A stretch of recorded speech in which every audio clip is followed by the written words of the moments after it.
2022 kicked off as I imagine all Mondays after a New Year's Eve party should, with plenty of stories to tell. I mean, this is coming from the girl who was in bed by 8:30 p.m., mind you. Don't judge me. So, as the stories go, there's the continued rally of the stock market, the unknown impact of COVID's rapid spread, the story of shipping containers and their effect on the cost of everything, the Fed's monetary policy, where home prices and interest rates are headed, and of course, the million-dollar question for all of us is, when will we get more inventory? I do love forecasting. In fact, it literally brings me joy. But ultimately, it's a fool's errand. I mean, this market has more complexity and uncertainty than ever before. I mean, a year ago, we thought we'd take our shots and herd immunity would reintroduce stability and create a new normal. Instead, today, 2022, will be defined by its speed of change. It will require more adaptability and flexibility from all of us. So instead of running away from the fool's errand, let's jump face first into the stupidity of forecasting with question number one. Where will rates go? So in November 2021, the Fed announced an immediate taper to their purchase of mortgage-backed securities and treasuries. And Fed Chair Jerome Powell had been warning of the eventuality of this for over 18 months.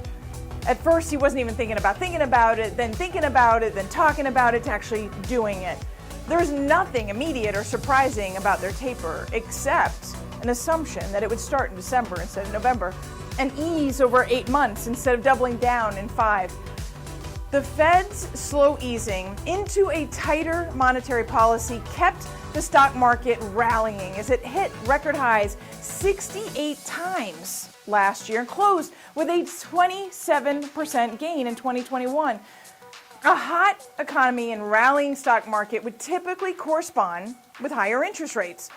But instead, 2021 started with a 30-year fixed rate of 2.625, the 17th consecutive record low, and it ended the year at 3.125, a rate that's still below the previous historic low of 3.3 in November 2012. As the Federal Reserve continues its tapering, we will see more market volatility on interest rates unprotected by the Fed's sweeping purchases.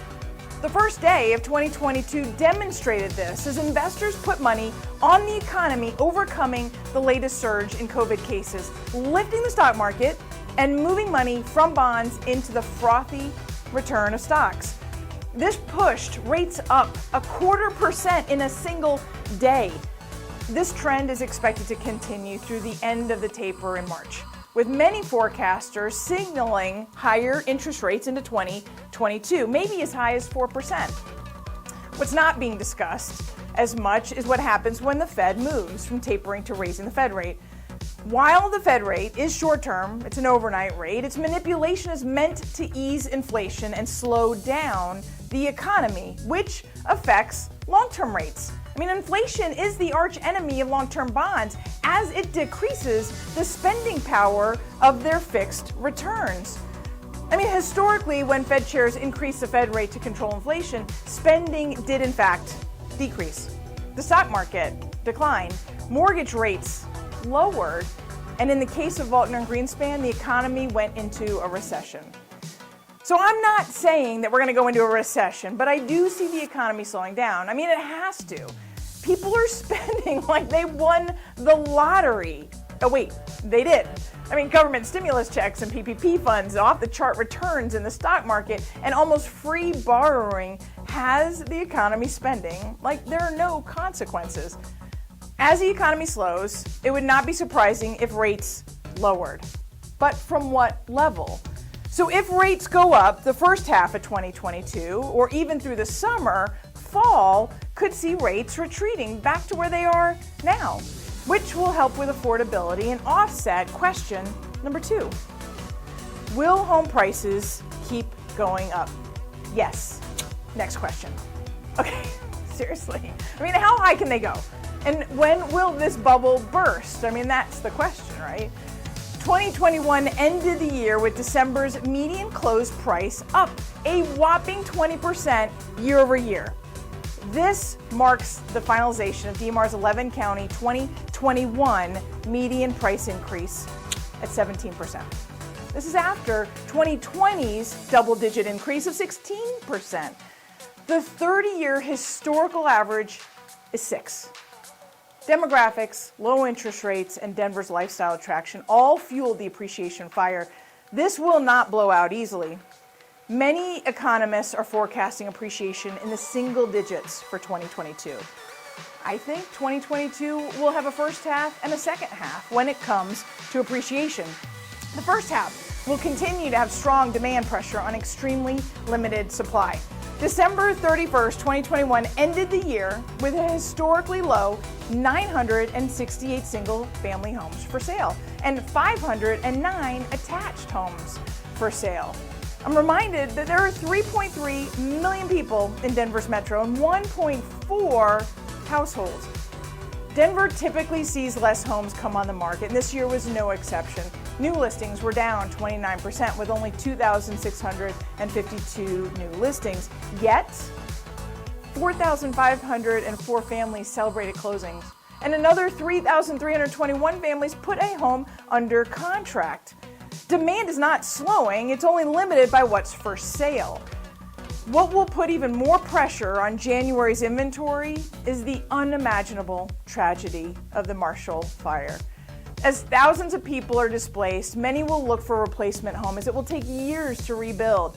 Those buyers were not in the market just a week ago. And together with the others who wanted to wait until after the holidays, they will push home prices higher. As interest rates rise and seasonal inventory comes on the market, home prices will moderate. But with a median of 5 days on the MLS and 0.33 months of inventory, we have a long road to a balanced market. Which leads to my last question. Should I sell now? I'm getting that question a lot lately, both from sellers and real estate agents. Is now the right time to sell? Or will home prices keep going up? Am I leaving money on the table? Yes, home prices will keep going up, but so will interest rates for right now. So the answer is, it depends. If you want to sell and move, especially out of state, now's a great time. I mean, rates are still historically low. Inventory has literally never been lower, and the demand is strong, both demographically and situationally. If you're looking at selling now or in maybe the spring, again, that depends. Prices will keep going up, but with more inventory comes more choices and less multiple bids. So if you have the right house in the right location, waiting will not hurt you. On the other hand, if you have that one-of-a-kind special house, maybe now is your best option. If alternatively you are looking at your home as an investment and you're tempted to think you might be at the height of the market and now is the time to get out, I will say hold on to that home, as it will pay dividends the stock market never can. I've done the math, and given the choice, putting $30,000 down on a $525,000 home here in the Denver market would have yielded you a 20% increase of $105,000 in equity growth over the last year. If you put that same $30,000 in the stock market at the very bottom in March of 2020, and you picked all the right stocks, you would have received a 95.5% yield, or $28,650 in returns on that $30,000 investment. I mean, the power of real estate is leverage. Plus, as forecasts go, some are thinking the stock market will lose 10% later this year as it corrects.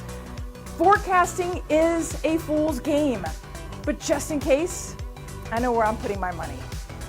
Well, that's a wrap for this month's monthly market trends update. It's my pleasure to keep you updated. Nicole Rueth, the Rueth Team of Fairway Mortgage.